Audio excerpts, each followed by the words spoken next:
മോനുണ്ടായി കഴിഞ്ഞപ്പോൾ 6 മാസമായി കഴിഞ്ഞപ്പോഴാണ് അറിയുന്നത് അവന് സെറിബ്രൽ പാൾസി എന്നൊരു അസുഖം ഉണ്ടെന്ന്. അടുത്ത ഒരു പ്രശ്നം ആരംഭിച്ചു. എൻ്റെ മുഖത്തിന് ഭയങ്കര ഒരു വേദന. ഇപ്പം കാഴ്ച ചെറുതായിട്ട് കുറയുന്നതായിട്ട് എനിക്ക് അനുഭവപ്പെടാൻ തുടങ്ങി. 2011 ആയപ്പോൾ തന്നെ അത് കുറഞ്ഞ് ഫുള്ളായിട്ടും കാഴ്ച പോയി.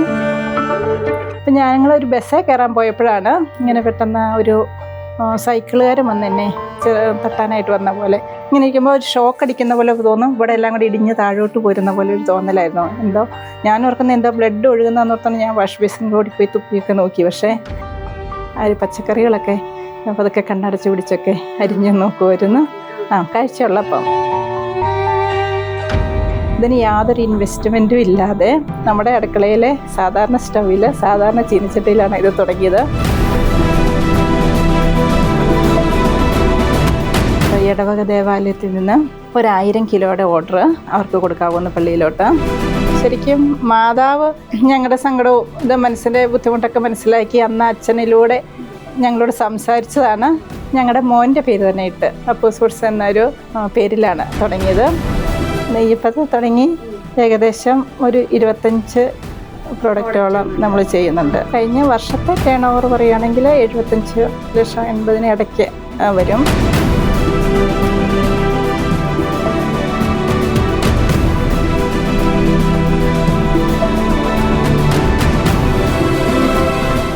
ലൈഫ് ലൈൻ്റെ പുതിയ എപ്പിസോഡിൽ നമ്മളോടൊപ്പമുള്ളത് ജാസ്മിനാണ്.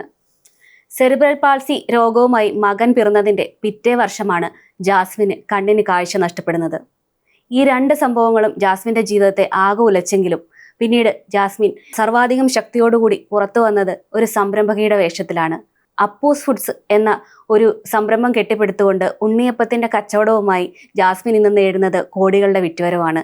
കോട്ടയംകാരിയായ ജാസ്മിൻ ചേച്ചി ബിരുദം കഴിഞ്ഞു, ബ്യൂട്ടീഷ്യൻ കോഴ്സ് കഴിഞ്ഞു. അതെല്ലാം കഴിഞ്ഞിട്ടാണ് ഒരു വിവാഹവും കഴിഞ്ഞതിന് ശേഷമാണ് ഒരു സംരംഭകയുടെ റോളിലേക്ക് വരുന്നത്. എങ്ങനെയാണ് നേരത്തെ തന്നെ സംരംഭകയാകാൻ ആഗ്രഹം ഉണ്ടായിരുന്നോ, അല്ലെങ്കിൽ അതായിരുന്നു ആഗ്രഹം? എൻ്റെ ആഗ്രഹം എന്ന് പറഞ്ഞു കഴിഞ്ഞാൽ ഡിഗ്രി കഴിഞ്ഞപ്പോൾ എനിക്ക് മനസ്സിലായി പഠിച്ച് വലിയ ജോലി നേടാനുള്ള ഒരു അത്രയ്ക്ക് ബുദ്ധിയൊന്നും ഇല്ലായിരുന്നു എനിക്ക്. ഇപ്പം ഡിഗ്രി BA പോയി എക്കണോമിക്സ് ആയിരുന്നു. അതിനുശേഷം ഞാൻ നേരെ തിരിച്ചു പഠിത്തത്തിൽ നിന്ന് മാറി ഹോം സയൻസും. അന്നൊക്കെ ഹോം സയൻസിന് നല്ല സാധ്യത ഉണ്ടായിരുന്നല്ലോ. അപ്പോൾ ഹോം സയൻസും ബ്യൂട്ടീഷ്യൻ കോഴ്സും കുറച്ച് സ്റ്റിച്ചിങ്ങും ഒക്കെ പഠിച്ചു കഴിഞ്ഞ് പിന്നെ കുറച്ച് നാൾ കഴിഞ്ഞപ്പോൾ എനിക്ക് എൻ്റെ മനസ്സിലിങ്ങനെ ഒരു ആഗ്രഹം, ഇത് ജോലിയേക്കാളും കാരണം ഇത് നമ്മുടെ ഒരു ഇഷ്ടത്തിനനുസരിച്ച് നമുക്ക് ചെയ്യാൻ സാധിക്കുമല്ലോ ബിസിനസ് ആകുമ്പോൾ. അപ്പം കല്യാണത്തിനൊക്കെ ശേഷം ഇങ്ങനെ ഇതെല്ലാം കൂടെ കൂടി നമ്മളിതെല്ലാം പഠിച്ചിരിക്കുമ്പോൾ ഇതെല്ലാം കൂടെ കൂടി ഒരു യൂണിറ്റായിട്ട് ഒരു സെൻറ്ററായിട്ട് തുടങ്ങണം എന്നൊരാഗ്രഹം. അപ്പോൾ എല്ലാ സ്റ്റാഫിനെയൊക്കെ ആക്കിയിട്ട് നമ്മളിതെല്ലാം പഠിച്ചിരിക്കുമ്പോൾ നമുക്കൊരു മേൽനോട്ടമൊക്കെ ആയിട്ട് അങ്ങനെ എനിക്കൊരു സ്വപ്നം ഉണ്ടായിരുന്നു, ഒരാഗ്രഹം ഉണ്ടായിരുന്നു. അപ്പം അതിനുശേഷം ഞാൻ കല്യാണമൊക്കെ കഴിഞ്ഞ് അജിയോട് എൻ്റെ ആഗ്രഹമൊക്കെ പറയുമായിരുന്നു. അജിക്ക് അന്നൊരു കടയുണ്ടായിരുന്നു. അപ്പം കടയൊക്കെ ആകുമ്പോൾ എനിക്കും ഇങ്ങനെ ഒരു ബിസിനസ് നടത്താൻ അജിക്കും താല്പര്യമായിരിക്കുമല്ലോ എന്നൊക്കെ ഞാൻ കരുതി. അതിനുശേഷം ഞങ്ങൾക്ക് മോനുണ്ടായി കഴിഞ്ഞപ്പോൾ 6 മാസമായി കഴിഞ്ഞപ്പോഴാണ് അറിയുന്നത് അവന് സെറിബ്രൽ പാൾസി എന്നൊരു അസുഖം ഉണ്ടെന്ന്. അതായത് ഉണ്ടായ സമയത്ത് കോഡ് കഴുത്തിൽ ചുറ്റിയിട്ടുണ്ടായിരുന്നു. അങ്ങനെ ബ്ലഡ് സർക്കുലേഷൻ കിട്ടാതെ ബ്രെയിനിൽ ബ്ലഡ് ക്ലോട്ട് ചെയ്തതാണ് ഈ സെറിബ്രൽ പാൾസി ആകാനായിട്ട് കാരണമായത്. അപ്പോൾ 6 മാസമായപ്പോഴാണ് അറിയുന്നത് ഇങ്ങനെയൊരു അസുഖം ഉണ്ടെന്ന്. അതായത് കമിഴ്ന്ന് വീണില്ല, സാധാരണ പിള്ളേരെ പോലെ കമിഴ്ന്ന് വീഴാതെയൊക്കെ വന്നപ്പോൾ പല ഡോക്ടേഴ്സിനെയും കണ്ട് ടെസ്റ്റൊക്കെ ചെയ്ത് തല സ്കാൻ ചെയ്യണമെന്ന് പറഞ്ഞ് സ്കാൻ ചെയ്തപ്പോഴാണ് ഇങ്ങനെയൊരു സെറിബ്രൽ പാൾസി എന്ന അസുഖം ഉണ്ടെന്ന് അറിയുന്നത്. അതിനുശേഷം തന്നെ നമ്മൾ ഒത്തിരി ഫിസിയോതെറാപ്പിയൊക്കെ ആയിട്ട് നടന്നു. ഒത്തിരി സ്ഥലങ്ങളിൽ കൂടെ, അത് മണിപ്പാലിലൊക്കെ 1 വർഷത്തോളം കൊണ്ട് ഫിസിയോതെറാപ്പിയൊക്കെ ചെയ്തു. പിന്നെ ഞങ്ങൾ ചെന്നൈയിൽ വലിയ മാറ്റം വരാത്തതുകൊണ്ട് ചെന്നൈക്ക് പോയി. അവിടെ പോയി ഡോക്ടറിനെ കാണിച്ച് അപ്പോൾ അവരും പറയുന്ന ഫിസിയോതെറാപ്പി മാത്രമേ ഉള്ളൂ ട്രീറ്റ്മെൻറ്റ്. അവർ നല്ല വിശദമായിട്ട് പറഞ്ഞു തന്നു. അപ്പോൾ അതൊക്കെ ലേറ്റാണ്, നമ്മൾ നന്നായിട്ട് ഫിസിയോതെറാപ്പി ചെയ്താൽ മതി. അപ്പം ഞങ്ങൾ വേറൊരു ഡോക്ടറെ കണ്ടു, അക്യൂപ്രഷർ. അപ്പം ഡോക്ടർ പറഞ്ഞു നമുക്കൊരു 6 മാസം ഇവന് അക്യൂപ്രഷർ ചെയ്യുകയാണെങ്കിൽ ചിലപ്പം അവൻ എഴുന്നേറ്റ് നടക്കാനുള്ളൊരു സാധ്യതയുണ്ടെന്ന് പറഞ്ഞു. അങ്ങനെ ഞങ്ങൾ അവിടെ നിന്ന് ട്രീറ്റ്മെൻറ്റ് ചെയ്യാനായിട്ട് ആരംഭിച്ചു. അപ്പോൾ ചെന്നൈ തന്നെ, അതായത് 2000-ലാണ് അങ്ങ് പോയത്. 2001 2002 പകുതിയോടുകൂടിയാണ് പോകുന്നത്. 1.5 വർഷത്തോളം അവിടെ ഞങ്ങൾ നിന്ന്. അപ്പോൾ അക്യൂപ്രഷർ ചെയ്യുന്നത് കൂടാതെ നമ്മളോട് എല്ലാ ഡോക്ടേഴ്സും ഫിസിയോതെറാപ്പി ആണല്ലോ പറയുന്നത് ഇവന്. അപ്പോൾ ഒരു ഫിസിയോതെറാപ്പിസ്റ്റിനെ വീട്ടിൽ വെച്ച് ഫിസിയോതെറാപ്പി, അക്യൂപ്രഷർ, അത് കൂടാതെ ഒത്തിരി ആയുർവേദം, ഞവര, ധാര, കിഴി, ഇതെല്ലാം കൂടെ കൂടി നമ്മൾ എല്ലാ ട്രീറ്റ്മെൻറ്റുകളോടും ഒരേ സമയത്ത് ഇങ്ങനെ ചെയ്തുകൊണ്ടിരിക്കുന്നത്. കാരണം ഇതെല്ലാം കൂടെ കൂടി ചെയ്യുമ്പോൾ നമുക്ക് പെട്ടെന്ന് തന്നെ ഇമ്പ്രൂവ്മെൻറ്റ് വന്നെങ്കിലോ എന്നുള്ളൊരു ആഗ്രഹമായിരുന്നു. അപ്പം അങ്ങനെ ഇതെല്ലാം ചെയ്തുകൊണ്ടിരുന്ന സമയത്ത് അന്ന് നമുക്ക് ശരിക്കും നല്ല ബുദ്ധിമുട്ടുണ്ട്. കാരണം ബുദ്ധിമുട്ടെന്ന് പറഞ്ഞാൽ രാവിലെ ഒരു സ്ഥലത്തോട്ട് ട്രീറ്റ്മെൻറ്റിന് ആയുർവേദം പോകുന്നു, അത് കഴിഞ്ഞ് അക്യൂപ്രഷർ, അത് കഴിഞ്ഞ് ഫിസിയോതെറാപ്പി, അങ്ങനെ ഇവനെ എത്രയും പെട്ടെന്ന് നടത്തിക്കണം എന്നുള്ളൊരു ആഗ്രഹത്തോടെ പോയിക്കൊണ്ടിരുന്ന സമയത്താണ് എൻ്റെ കണ്ണിന് ഇച്ചിരി കാഴ്ചയ്ക്കൊരു ബുദ്ധിമുട്ട് തോന്നുന്നു. ഞാൻ 96 ഡ്രൈവിംഗ് ഒക്കെ പഠിച്ച് ലൈസൻസൊക്കെ എടുത്ത് എല്ലാ സ്ഥലത്തും വണ്ടി ഓടിച്ചുകൊണ്ട് നടന്നിരുന്ന ആളാണ്. അപ്പം ഞങ്ങളൊരു ബസ്സേ കയറാൻ പോയപ്പോഴാണ് ഇങ്ങനെ പെട്ടെന്ന് ഒരു സൈക്കിളുകാരൻ വന്ന് എന്നെ തട്ടാനായിട്ട് വന്ന പോലെ. ചെന്നൈയിലൊക്കെ നമുക്ക് സൈഡൊക്കെ മാറിയില്ല വണ്ടി വരുമല്ലോ, നമ്മുടെ നാട്ടിലെ പോലെയല്ല. അപ്പം ഞാൻ കണ്ടില്ല. അപ്പം അജി എന്നെ പതുക്കെ കയ്യെ പിടിച്ചു. അത് കഴിഞ്ഞപ്പം പിന്നീട് ഒരു പ്രാവശ്യം കൂടെ ഇങ്ങനെ ഒരു സൈക്കിള് തട്ടാൻ, അപ്പം എനിക്ക് അത് പെട്ടെന്ന് മനസ്സിലായില്ല. അപ്പോൾ അജി ചോദിച്ചു, കണ്ടില്ല? ഞാൻ പറഞ്ഞു ഞാൻ കണ്ടില്ല, സൈക്കിൾ വന്നത് കണ്ടില്ലായിരുന്നു പറഞ്ഞപ്പോൾ ഞങ്ങൾക്കൊരു സംശയമായി, കണ്ണിന് ഇനി എന്തെങ്കിലും ഇതുണ്ടോയെന്ന്. അങ്ങനെ ഞങ്ങൾ ശങ്കർ നേത്രാലയ ചെന്നൈയിൽ തന്നെ ഹോസ്പിറ്റലിൽ കാണിച്ച് ടെസ്റ്റുകളെല്ലാം നടത്തി കഴിഞ്ഞപ്പോഴാണ് അവർ പറയുന്നത് റെറ്റിനൈറ്റിസ് പിഗ്മെന്റോസ എന്ന് പറഞ്ഞൊരു അസുഖം ആരംഭിക്കാൻ പോകുന്നെന്ന്. അതായത് നെർവ് വീക്കാകാനായിട്ട് ആരംഭിക്കുന്നു. പക്ഷെ ഇപ്പം കാഴ്ചയ്ക്ക് അങ്ങനെ പ്രശ്നം പറയാൻ ആയിട്ടില്ല. ഒരു 65-70 വയസ്സാകുമ്പോൾ തന്നെ കാഴ്ച കുറഞ്ഞു പോകാനുള്ള സാധ്യതയുണ്ട്, കാഴ്ച പോകാനായിട്ട് സാധ്യതയുണ്ടെന്ന് പറഞ്ഞു. പക്ഷേ ഇതിലും എല്ലാം ഒരു നമ്മുടെ സങ്കടം എന്നായിരുന്നു ചോദിച്ചാൽ ഇതിനൊരു മെഡിസിൻ കണ്ടുപിടിച്ചിട്ടില്ല ഇതുവരെ. അപ്പം അന്ന് ഡോക്ടർ പറഞ്ഞ് 2001 എൻ്റെ ഇത് അറിയുന്നത്. അന്ന് കാഴ്ചയ്ക്ക് കുഴപ്പമില്ലായിരുന്നു, പക്ഷേ മെഡിസിനൊന്നും ആയിട്ടില്ല. ലോകത്തെങ്ങ് റിസർച്ച് നടക്കുന്നുണ്ട്, ഒരു 5 വർഷം കൊണ്ട് ചിലപ്പോൾ ആകുമായിരിക്കും എന്ന് പറഞ്ഞു. പക്ഷേ ഇതുവരെ ഇപ്പം 2025 അതിന് ഇതുവരെ ഒരിടത്തും മെഡിസിൻ കണ്ടുപിടിച്ചിട്ടില്ല. അങ്ങനെ ഇരുന്നപ്പോൾ ഞങ്ങൾക്ക് ഒത്തിരി സങ്കടം. എനിക്ക് സങ്കടം എന്ന് പറഞ്ഞാൽ മോൻ്റെ അസുഖത്തൊപ്പം എൻ്റെ കണ്ണിനും കൂടെ ഇങ്ങനെ. പക്ഷേ അന്നേരം നമുക്ക് എപ്പോഴൊരു പ്രതീക്ഷയുണ്ട്, കാരണം മരുന്ന് ആകുമായിരിക്കും, 5 വർഷം കൊണ്ട് മെഡിസിൻ ആകും. പിന്നെ മോനെയാണ് ഇതുപോലെ ട്രീറ്റ്മെൻറ്റ് ചെയ്യുന്നുണ്ടല്ലോ, അപ്പോൾ അവനും നടക്കും, താമസിക്കാതെ തന്നെ നടക്കും എന്നുള്ളൊരു നല്ല പ്രതീക്ഷ. ആ സമയത്ത് ഞങ്ങൾ എല്ലാ വർഷവും വേളാങ്കണ്ണി പോകുമായിരുന്നു. അപ്പോൾ വേളാങ്കണ്ണി പള്ളിയിൽ പോയി പ്രാർത്ഥിച്ചപ്പോൾ ഒരു പ്രാവശ്യം ഒരു അച്ഛനുമായിട്ട് സംസാരിച്ചു. ഞങ്ങൾ അങ്ങനെ സംസാരിച്ചപ്പം അച്ഛൻ പറഞ്ഞു, ഞാനിങ്ങനെ എൻ്റെ കണ്ണിൻ്റെ കാര്യവും മോൻ്റെ അസുഖത്തിൻ്റെ കാര്യമൊക്കെ പറഞ്ഞു അച്ഛനോട്. അപ്പോൾ അച്ഛൻ പറഞ്ഞു, നമ്മളെപ്പോഴും ഇങ്ങനെ മനസ്സ് ഇങ്ങനെ ആലോചിച്ചിരുന്നു കഴിഞ്ഞാൽ നമുക്ക് ആ വീട്ടിലെ പണികളൊക്കെ കഴിഞ്ഞ് കഴിഞ്ഞ് നമ്മൾ വെറുതെ ഇങ്ങനെ ഇരിക്കുകയല്ലേ, അപ്പം നമ്മൾ നമ്മുടെ രോഗത്തെ പറ്റിയും മോൻ്റെ ഇതിനെ പറ്റിയൊക്കെ ആലോചിച്ച് നമ്മുടെ മനസ്സ് കൂടുതൽ സങ്കടത്തിലോട്ട് വരും. അതുകൊണ്ട് നമുക്ക് എന്തെങ്കിലും ഒരു ചെറിയ ബിസിനസ് പോലെ എന്തെങ്കിലും നമ്മുടെ വീടിനോടനുബന്ധിച്ച്, കാരണം ഞാനിങ്ങനെ പഠിച്ച കാര്യമൊക്കെ പുറത്തു പോയി നമുക്കിതൊന്നും ചെയ്യാൻ എൻ്റെ ആ പ്രതീക്ഷയൊക്കെ മാറിപ്പോയി. കാരണം മോൻ്റെ ഇതും എൻ്റെ കണ്ണിൻ്റെ വെച്ച് നമുക്ക് പുറത്തു പോയി ഒരു സെൻറ്റർ തുടങ്ങാനെന്നുള്ള സാധ്യതകൾ കുറഞ്ഞു. അപ്പം എന്തെങ്കിലും വീടിനോടനുബന്ധിച്ച് എന്തെങ്കിലും, പക്ഷേ അച്ഛനങ്ങനെ പറഞ്ഞത് മനസ്സിലുണ്ട്, പക്ഷെ എന്താണ് ചെയ്യേണ്ടതെന്ന് നമുക്ക് അങ്ങനെ അറിയില്ലായിരുന്നു. ഉണ്ണിയപ്പം എന്നുള്ളൊരു കൺസെപ്റ്റ് എങ്ങനെയാണ് വന്നത്, അതിലേക്ക് എത്തുന്നത് എങ്ങനെയാണ്? ഉണ്ണിയപ്പം എന്ന് പറഞ്ഞാൽ ഞങ്ങൾ ചെന്നൈയിൽ നിന്ന് ഒരു 1.5 വർഷത്തോളം നിന്നിട്ട് ഇങ്ങ് പോന്നായിരുന്നു. നാട്ടിൽ വന്ന് ഒത്തിരി ട്രീറ്റ്മെൻറ്റ് ചെയ്യുന്നു. അതിൻ്റെ ഇടയ്ക്ക് വീട്ടിൽ ചുമ്മാ കുറച്ച് നെയ്യപ്പം ഉണ്ടാക്കി നോക്കിയത്. ഞാൻ ആദ്യമായിട്ടാണ് കുറച്ച് നെയ്യപ്പം ഉണ്ടാക്കുന്നത്. എൻ്റെ വീട്ടിലൊക്കെ ഉണ്ടാക്കുന്നത് എൻ്റെ അമ്മച്ചിയൊക്കെ ഞാൻ 10ാം ക്ലാസ്സിൽ പഠിച്ചപ്പോൾ മരിച്ചു പോയതായിരുന്നു. അപ്പം എൻ്റെ ചേച്ചിമാരും അമ്മച്ചിയുടെ കൂട്ടുകാരും ഒക്കെ കൂടി നെയ്യപ്പം ഉണ്ടാക്കുന്നതൊക്കെ ഞാൻ കണ്ടിട്ടുണ്ടായിരുന്നു. ചെറുതായിരുന്നപ്പോൾ ആ കൂടെയൊക്കെ അങ്ങനെ ചെറുതായിട്ടൊക്കെ കൂടിയിട്ടേ ഉള്ളൂ, തനിയെ ഉണ്ടാക്കിയിട്ടില്ലായിരുന്നു. പിന്നെ വീട്ടിൽ വന്നപ്പം വെറുതെ ഒരു ദിവസം കുറച്ച് നെയ്യപ്പം ഉണ്ടാക്കിയപ്പോൾ അജി നല്ല അഭിപ്രായം പറഞ്ഞു, നല്ലതാണെന്ന് പറഞ്ഞു. പിന്നെ അജിയുടെ അമ്മയുണ്ടെന്ന്, അപ്പോൾ അമ്മയും പറഞ്ഞു നല്ല നെയ്യപ്പമാണല്ലോ എന്ന് പറഞ്ഞു. അതിനുശേഷം ഒന്നും കൂടെ ഉണ്ടാക്കി. അപ്പോൾ അജി എന്നോട് പറഞ്ഞു, അജിക്കുന്ന കടയുണ്ട് സ്വന്തമായിട്ട്, നമുക്ക് നേരത്തെ തുടങ്ങി കടയുള്ളതായിരുന്നു, അപ്പോൾ നമുക്ക് കുറച്ച് കടയിൽ വെച്ച് നോക്കാമെന്നും പറഞ്ഞ് കടയിൽ വെച്ചു. ആദ്യമായിട്ട് ഒരു 20 പാക്കറ്റ് ഉണ്ടാക്കി. നമ്മുടെ കടയിൽ നിന്ന് തന്നെ അരി ഒക്കെ എടുത്ത് ഒരു 20 പാക്കറ്റ് ഉണ്ടാക്കി.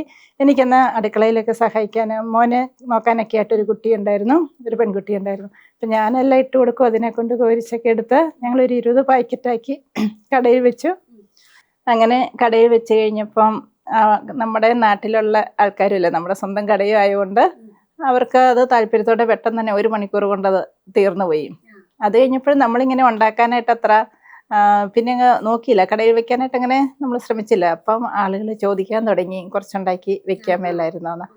അപ്പോഴാണ് അജി എന്നോട് പറയുന്നത്, നമുക്ക് ശരിക്കും ആ പള്ളിയിൽ വെച്ച് അന്ന് അച്ഛൻ പറഞ്ഞില്ലേ എന്തെങ്കിലും ഒരു ചെറിയ ബിസിനസ് തുടങ്ങുവാണെങ്കിൽ നല്ലതായിരിക്കുന്നു. അപ്പം ഇതാകുമ്പോൾ നമുക്ക് അടുക്കളയിലെ പണിയെല്ലാം കഴിഞ്ഞിട്ട് നമ്മുടെ വീട്ടിൽ തന്നെ അല്ലേ ചെയ്യാൻ പറ്റുന്നത്. അപ്പം വലിയ ബുദ്ധിമുട്ടില്ല, നമുക്ക് ചെയ്യാൻ പറ്റുമല്ലോ. നമുക്കിതൊന്ന് എങ്ങനെയൊന്ന് ആലോചിച്ചാലോ എന്ന് ചോദിച്ചു. ഞാനും ഓർത്ത് നല്ല ഐഡിയ, ഞാൻ ഉണ്ടാക്കിയപ്പം നല്ല അഭിപ്രായം ഇവർ പറഞ്ഞു. എന്നാൽ പിന്നെ നമുക്ക് അതങ്ങ് തുടങ്ങിയാലോ എന്ന് വെച്ചു. അപ്പം അച്ഛൻ്റെ, ഞാൻ എപ്പോഴും പറയും ശരിക്കും മാതാവ് ഞങ്ങളുടെ സങ്കടവും ഇത് മനസ്സിൻ്റെ ബുദ്ധിമുട്ടൊക്കെ മനസ്സിലാക്കി അന്ന് അച്ഛനിലൂടെ ഞങ്ങളോട് സംസാരിച്ചതാണ്.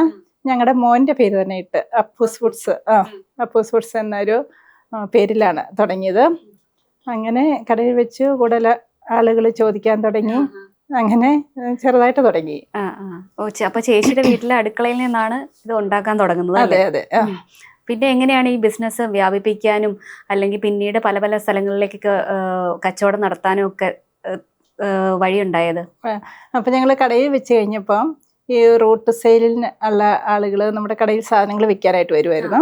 അങ്ങനെ വരുന്ന ആളുകൾ കടയിൽ നിന്ന് ചോദിക്കാൻ തുടങ്ങി. അതായത് ഞങ്ങളുടെ അടുത്ത് തന്നെ മുട്ടത്തിൽ മനു ബേക്കറി എന്ന് പറഞ്ഞൊരു കടയുണ്ട്. അവിടുത്തെ ഒരു കുഞ്ഞും ചേട്ടൻ എന്ന് പറഞ്ഞാൽ എൻ്റെ ചെറുപ്പത്തിൽ തുടങ്ങി എനിക്ക് നേരത്തെ അറിയാവുന്ന ചേട്ടനായിരുന്നു. അപ്പോൾ ആ ചേട്ടനാണ് ആദ്യമായിട്ട് നമ്മളോട് റൂട്ട് സെയിലിനായിട്ട് അപ്പം ചോദിച്ചു. അങ്ങനെ അവിടെ കൊടുക്കാൻ അവർക്കൂടെ കൊടുക്കാൻ തുടങ്ങി കുറച്ച് പാക്കറ്റ്. അങ്ങനെ പാക്കറ്റൊക്കെ കൊടുക്കാൻ തുടങ്ങിയപ്പം അവർ വേറെ കടകളിൽ കൊടുക്കുന്നു. അപ്പം ഞങ്ങൾ അളവ് ഇച്ചിരിയുടെ കൂട്ടാൻ തുടങ്ങിയപ്പം ഞാനൊരു സ്റ്റാഫിനെയും കൂടെ ആക്കി. അപ്പോൾ ആദ്യം ഇത് തുടങ്ങിയപ്പം തന്നെ ഞാൻ പറഞ്ഞല്ലോ കടയിൽ നിന്നാണ് അരി എടുത്തിരുന്നത്. അത് കഴിഞ്ഞപ്പോൾ ഇതിൽ നിന്ന് കിട്ടുന്ന വരുമാനം കുറച്ച് കിട്ടുന്ന പൈസ അജി എൻ്റെ കൊണ്ടുവന്ന് തരുമായിരുന്നു. അപ്പം ഞാൻ ഇത് മാറ്റി വെക്കുമോ ഈ പൈസ മാറ്റി വെച്ചിട്ട് ആദ്യം അളവ് കൂട്ടിയപ്പം 2 സ്റ്റാഫിനെയും കൂടെ ആക്കി. അങ്ങനെ ആക്കിയപ്പോൾ ആദ്യമായിട്ടൊരു സിംഗിൾ ബർണർ സ്റ്റൗ ആണ് നമ്മൾ മേടിച്ചത്. അപ്പം ഞാൻ എപ്പോഴും ഒരു വളരെ സന്തോഷത്തോടെ പറയുന്നൊരു കാര്യമാണ്, ഇതിന് യാതൊരു ഇൻവെസ്റ്റ്മെൻറ്റും ഇല്ലാതെ നമ്മുടെ അടുക്കളയിലെ സാധാരണ സ്റ്റൗവിൽ സാധാരണ ചീനിച്ചട്ടിയിലാണ് ഇത് തുടങ്ങിയത്. പിന്നെ ഇതിൽ നിന്ന് കിട്ടുന്ന ആ വരുമാനത്തിൽ നിന്നാണ് നമ്മൾ ആദ്യമായിട്ടൊരു സ്റ്റൗ അതിന് വേണ്ട പാത്രങ്ങളും മേടിച്ചത്. അപ്പം 2 സ്റ്റാഫിനെ ആക്കി. അങ്ങനെ കുറച്ചുകൂടെ അളവൊക്കെ കൂടി വന്നു. അങ്ങനെ അപ്പോഴും ഞാനാണ് ഈ മാവൊക്കെ മിക്സ് ചെയ്തതും ഒരു സ്റ്റവിൽ ഇട്ട് കൊടുക്കുന്നതും ഞാനായിരുന്നു. അങ്ങനെ ഒരു ആഴ്ചയിൽ ഒരു 2 ദിവസമൊക്കെയാണ്, കാരണം ഇത് തീർന്നു കഴിയുമ്പോഴാണ് അടുത്ത. അങ്ങനെ ഒരു 2 ദിവസമൊക്കെ ഉണ്ടാക്കിക്കൊണ്ട് പോയപ്പം അടുത്ത ഒരു പ്രശ്നം ആരംഭിച്ചു. എൻ്റെ മുഖത്തിന് ഭയങ്കര ഒരു വേദന. മുഖത്തിന് എന്ന് പറഞ്ഞാൽ ഈ മുഖത്തെ ഇവിടുത്തെ മെയിൻ ഇവിടെ എല്ലാം കൂടി ഇടിഞ്ഞ് താഴോട്ട് പോകുന്ന പോലെ ഒരു ഷോക്ക് അടിക്കുന്ന പോലെ നമുക്ക് പെട്ടെന്ന് അത് ഓർക്കാപ്പുറത്ത് ഇങ്ങനെ ഇരിക്കുമ്പോൾ ഒരു ഷോക്ക് അടിക്കുന്ന പോലെ തോന്നും. ഇവിടെ എല്ലാം കൂടി ഇടിഞ്ഞ് താഴോട്ട് പോരുന്ന പോലെ ഒരു തോന്നലായിരുന്നു. എന്തോ ഞാൻ ഓർക്കുന്ന എന്തോ ബ്ലഡ് ഒഴുകുന്നതെന്ന് ഓർത്താണ് ഞാൻ വാഷ് ബേസിൻ്റെ ഓടി പോയി തുപ്പിയൊക്കെ നോക്കി. പക്ഷേ അതിൻ്റെ അകത്ത് അങ്ങനെ കുഴപ്പമൊന്നുമില്ല. പിന്നെ ഡോക്ടറിനെ കണ്ടു. അന്നേരം ഡോക്ടർ നോക്കിയിട്ട് പല്ലിനൊന്നും കുഴപ്പമില്ല. വീണ്ടും കുറച്ച് ദിവസം കഴിഞ്ഞപ്പോൾ ഇതുപോലെ തന്നെ വീണ്ടും ഉണ്ടായി. പിന്നെ ഒരു ന്യൂറോയെ കാണിച്ചു. ന്യൂറോയുടെ ഡോക്ടറെ കണ്ടു കഴിഞ്ഞപ്പം പറഞ്ഞു ഇത് നമുക്കൊന്ന് MRI എടുക്കണം. അങ്ങനെ ഞങ്ങൾ MRI എടുത്തു. അമൃതയിലായിരുന്നു. MRI എടുത്തപ്പോഴാണ് പറയുന്നത് ഇത് ട്രൈജീമിനൽ ന്യൂറാൾജിയ എന്ന ഒരു അസുഖം, അതായത് മെയിൻ 2 ഞരമ്പുകൾ കൂട്ടിമുട്ടുന്നതാണെന്ന് പറഞ്ഞു മുഖത്തെ. അത് അതിശക്തമായൊരു വേദന നമ്മുടെ ശരീരത്തുണ്ടാകുന്നത്. അപ്പോൾ അവരുടെ ചാർട്ടിലൊക്കെ എഴുതിയിരിക്കുന്നത് ഷാർപ്പ് ഷൂട്ടിംഗ് പെയിൻ എന്നാണ്. ഭയങ്കര വേദന. അത് ഉണ്ടാകുന്ന പ്രത്യേക സമയമൊന്നുമില്ല, എപ്പം വേണേലും. ചിലപ്പോൾ ഒരു തണുത്ത കാറ്റടിച്ചാൽ മതി, അല്ലെ ചെറിയൊരു ചൂട് ചെന്നാൽ മതി വായിൽ, അല്ലെ ചെറിയ മധുരം ചെന്നാൽ മതി, അല്ലെ നമ്മളൊരു കൈ കൊണ്ട് വെയിറ്റ് എടുത്താൽ മതി. എപ്പം വേണേലും ഈ വേദന ഉണ്ടാകാം. അതുണ്ടായി കഴിഞ്ഞാൽ അടുപ്പിച്ചടുപ്പിച്ച് ഇങ്ങനെ വന്നുകൊണ്ടിരിക്കും. അപ്പം നമ്മുടെ ഈ തലയുടെ ഒരു വശം മുഴുവനും വേദനയാകും, ഈ മുഖത്തെ വേദന കൂടി. അങ്ങനെ അമൃതയിലെ മരുന്നായിരുന്നു ആദ്യം തുടങ്ങിയത്. അത് കഴിഞ്ഞ് ഇൻഡോ അമേരിക്കനിലെ മരുന്ന്. അപ്പം 2 വർഷത്തോളം അതിന് മെഡിസിൻ എടുക്കേണ്ടി വന്നു. ആ വേദന ഉണ്ടായ സമയത്ത് ഞാൻ നെയ്യപ്പം ഉണ്ടാക്കുന്നത് നിർത്തി വെച്ചായിരുന്നു.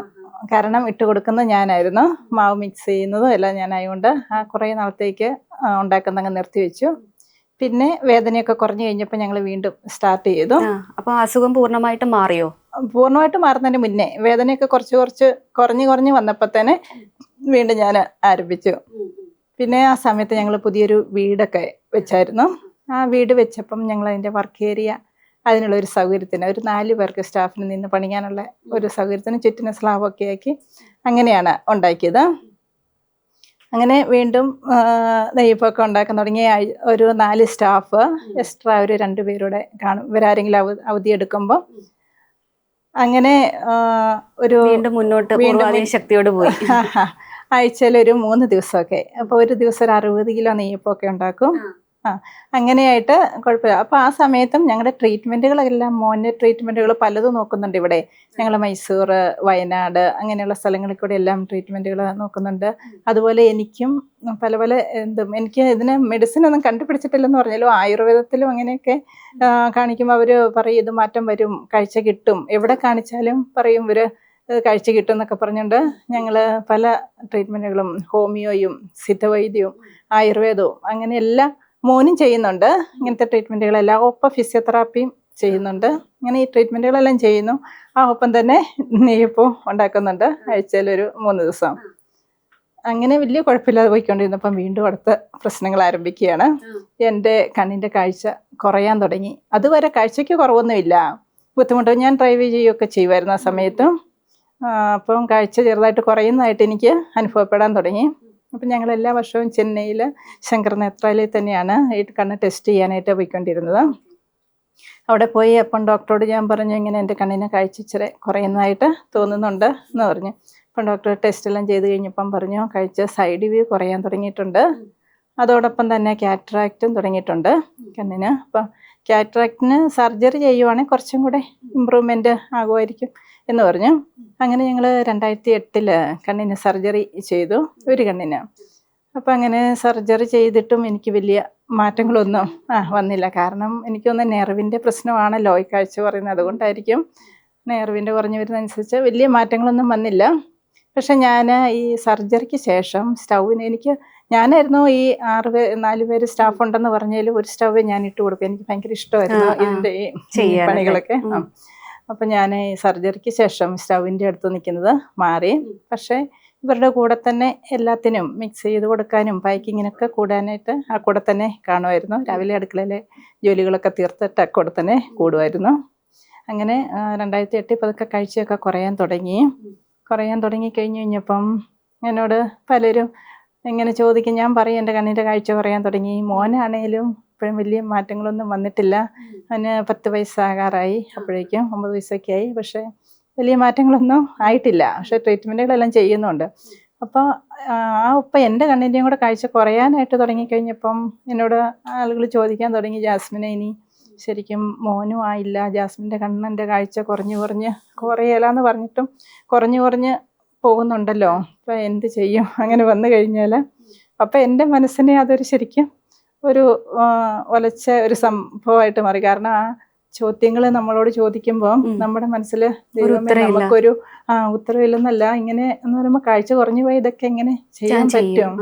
ഇത് ചെയ്യുന്നതല്ല, നമുക്ക് ജീവിക്കാൻ അങ്ങനത്തെ പ്രശ്നങ്ങളില്ല. കാരണം ഞങ്ങളെ അത്യാവശ്യം എല്ലാ സാമ്പത്തികമൊക്കെ ഉള്ളിടത്താണ് കെട്ടിച്ചു വിട്ടിരുന്നത്, കല്യാണം കഴിച്ച് അയച്ചിരുന്നത്. പക്ഷേ നമ്മളൊരു മുറിക്കകത്ത് ഒതുങ്ങി പോകത്തില്ലേ കാഴ്ച കുറഞ്ഞു പോയാൽ. മോനും മേലാണ്ട് വന്നു കഴിഞ്ഞാൽ അജിക്ക് തന്നെയാകുമ്പോഴത്തേനെ അതും ബുദ്ധിമുട്ടാകത്തില്ലേ എന്നൊക്കെ എൻ്റെ മനസ്സിലൊരു ചിന്ത. അപ്പം ഞാൻ എപ്പോഴും ഇങ്ങനെ മനസ്സിൽ ദൈവത്തോട് പ്രാർത്ഥിക്കുമായിരുന്നു, ദൈവമേ ആർക്കും ഒരു ബുദ്ധിമുട്ടാകാതെ ഞങ്ങൾ.